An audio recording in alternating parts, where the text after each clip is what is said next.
సిద్దిపేట జిల్లా జయదేవ్పూర్ మండల పరిధిలోని తిగుల్ నర్సాపూర్లో గల ప్రసిద్ధ పుణ్యక్షేత్రం శ్రీ కొండపోచమ్మ అమ్మవారి దేవస్థానం 24వ వార్షికోత్సవ వేడుకలకు ముస్తాబైంది. ఈ నెల 10 నుండి 12వ తేదీ వరకు అమ్మవారి వార్షిక ఉత్సవాలు అంగరంగ వైభవంగా నిర్వహిస్తారు.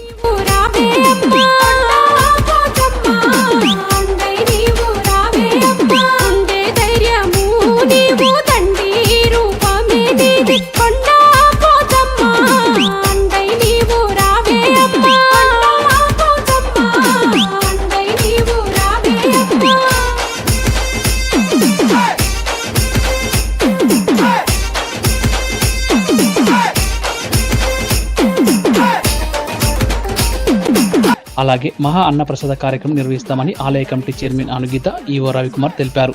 శ్రీ కొండపోచమ్మ తల్లి వార్షిక వేడుకల్లో భక్తులు పెద్ద సంఖ్యలో హాజరై అమ్మవారిని దర్శించుకోవాలని కోరారు.